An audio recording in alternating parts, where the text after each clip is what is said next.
You will hear part of a lecture on renewable energy that uses the power of the sea. First, you have some time to look at questions 31 to 40.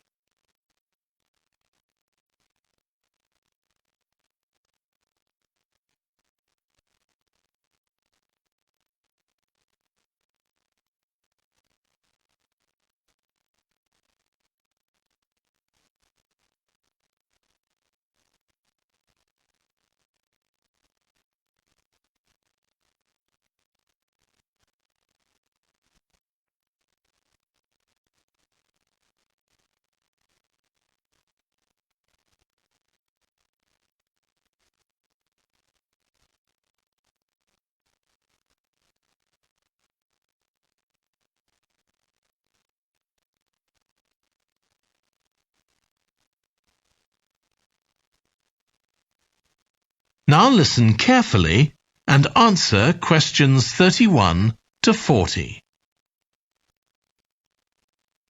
Producing enough energy to meet our needs has become a serious problem. Demand is rising rapidly because of the world's increasing population and expanding industry. Burning fossil fuels like gas, coal and oil seriously damages the environment, and they'll eventually run out. For a number of years now, scientists have been working out how we can derive energy from renewable sources, such as the sun and wind, without causing pollution. Today, I'll outline marine renewable energy, also called ocean energy, which harnesses the movement of the oceans. Marine renewable energy can be divided into three main categories: wave energy, tidal energy, and ocean thermal energy conversion. And I'll say a few words about each one. First, wave energy. Numerous devices have been invented to harvest wave energy, with names such as Wave Dragon, the Penguin, and Mighty Whale. And research is going on to try and come up with a really efficient method. This form of energy has plenty of potential, as the source is constant, and there's no danger of waves coming to a standstill. Electricity can be generated using onshore systems, using a reservoir, or offshore systems. But the problem with ocean waves is that they're erratic, with the wind making them travel in every direction. This adds to the difficulty of creating efficient technology. Ideally, all the waves would travel smoothly and regularly along the same straight line. Another drawback is that sand and other sediment on the ocean floor might be stopped from flowing normally, which can lead to environmental problems.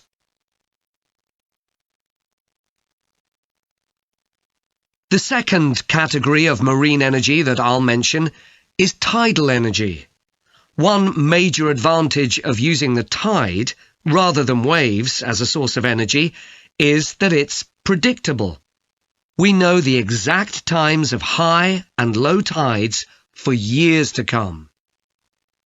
For tidal energy to be effective, the difference between high and low tides needs to be at least 5 meters.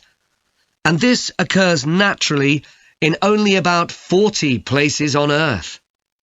But the right conditions can be created by constructing a tidal lagoon, an area of seawater separated from the sea. One current plan is to create a tidal lagoon on the coast of Wales. This will be an area of water within a bay at Swansea, sheltered by a U-shaped breakwater, or dam, built out from the coast. The breakwater will contain 16 hydro turbines, and as the tide rises, water rushes through the breakwater, activating the turbines, which turn a generator to produce electricity. Then, for 3 hours as the tide goes out, the water is held back within the breakwater, increasing the difference in water level until it's several meters higher within the lagoon than in the open sea. Then, in order to release the stored water, gates in the breakwater are opened. It pours powerfully out of the lagoon, driving the turbines in the breakwater in the opposite direction and again generating thousands of megawatts of electricity. As there are 2 high tides a day, this lagoon scheme would generate electricity 4 times a day, every day, for a total of around 14 hours in every 24, and enough electricity for over 150,000 homes. This system has quite a lot in its favour. Unlike solar and wind energy, it doesn't depend on the weather. The turbines are operated without the need for fuel, so it doesn't create any greenhouse gas emissions, and very little maintenance is needed. It's estimated that electricity generated in this way will be relatively cheap, and that manufacturing the components would create more than 2,000 jobs, a big boost to the local economy.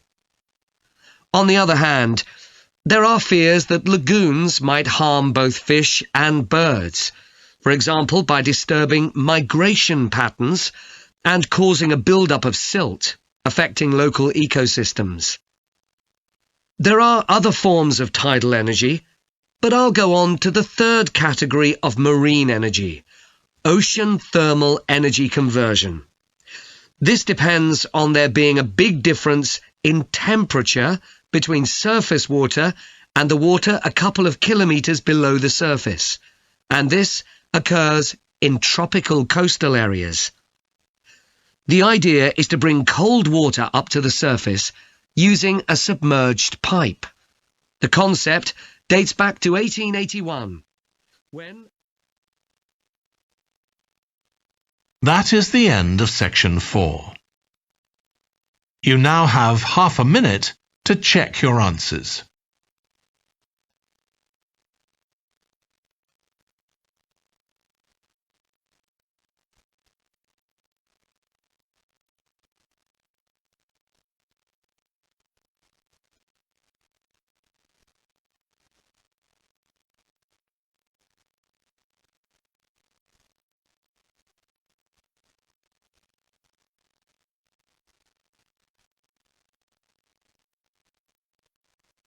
That is the end of the listening test.